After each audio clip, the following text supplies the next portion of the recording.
besar cinta-Mu kepada kami, sehingga Engkau masih memberi kami nafas kehidupan hingga saat ini. Ya Bapa, sebentar lagi kami akan merenungkan firman-Mu. Kiranya Engkau menuntun kami agar permenungan pada hari ini dapat berjalan dengan baik. Dengan perantaran Kristus Tuhan kami. Amin. Tuhan serta-Mu dan serta-Mu juga. Inilah Injil Tuhan kita Yesus Kristus menurut Markus. Dimuliakanlah Tuhan. Yesus menyembuhkan seorang buta di Betsaida. Kemudian tibalah Yesus dan murid-muridnya di Betsaida. Di situ orang membawa kepada Yesus seorang buta, dan mereka memohon kepadanya supaya ia menjamah dia. Yesus memegang tangan orang buta itu dan membawa dia keluar kampung. Lalu ia meludahi mata orang buta itu dan meletakkan tangannya atasnya dan berkata, "Sudahkah kau lihat sesuatu?" Orang itu memandang ke depan lalu berkata, "Aku melihat orang, sebab melihat mereka berjalan-jalan, tetapi tampaknya seperti pohon-pohon." Yesus meletakkan lagi tangannya kepada mata orang itu, maka orang itu sungguh-sungguh melihat dan telah sembuh, sehingga ia dapat melihat segala sesuatu dengan jelas. Sesudah itu, Yesus menyuruh dia pulang ke rumahnya dan berkata, "Jangan masuk ke kampung." Demikianlah sabda Tuhan, terpujilah Kristus. Saudara-saudari yang terkasih dalam Kristus Tuhan, kita sering mendengar cerita tentang Yesus menyembuhkan orang-orang dari berbagai jenis penyakit. Dan ini bukan cerita karangan, tetapi ini terdapat dalam kitab suci. Dan hal ini dilakukan Yesus agar kita percaya kepada Yesus. Dan ini membutuhkan suatu proses, dan proses itu tidaklah mudah.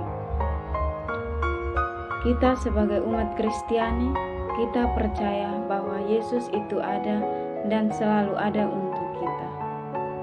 Saudara-saudari yang terkasih dalam Kristus Tuhan, dalam Injil hari ini mengisahkan tentang Yesus melakukan mujizat. Dan mujizat itu adalah Yesus menyembuhkan orang buta di Betsaida.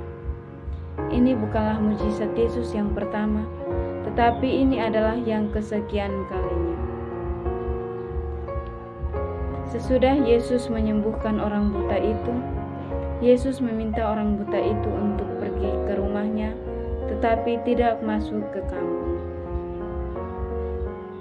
Sebelum ia menyembuhkan orang itu, Yesus membawa orang itu keluar dari banyak orang untuk menyendiri, sehingga Yesus dapat melakukan mujizat itu. Saudaraku sekalian, Yesus ingin agar kita mengikuti jalan kebenaran. Dengan Yesus menyembuhkan orang buta dalam bacaan Injil hari ini yang kita dengar, kita sedang diajarkan bagaimana kita membagi rasa peduli dan sayang kita kepada semua orang.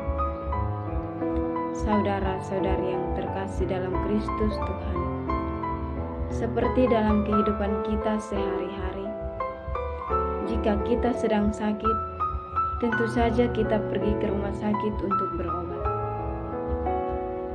Hal ini dilakukan oleh orang buta yang pada hari ini kita dengar dalam bacaan Injil hari ini, di mana ia melihat Yesus datang ke Betsaida dan ia pergi ke Yesus untuk menyembuhkan dia. Marilah kita membuka hati kita untuk selalu mengikuti Yesus dan mengikuti jalan kebenarannya agar kita tetap selamat. Semoga. Sebelum kita menutup renungan kita pada hari ini, marilah kita berdoa. Allah Bapa di dalam kerajaan surga, Bapa, Putra dan Roh Kudus, terima kasih ya Bapa, karena kami telah mendengarkan firman-Mu dan merenungkannya. Kiranya Ya Bapa, dengan merenungkan firman-Mu ini dapat berguna bagi masa depan kami. Semua doa dan harapan ini kami sampaikan kepadamu lewat perantaran Kristus Tuhan kami. Amin. Dalam nama Bapa dan Putra dan Roh Kudus. Amin.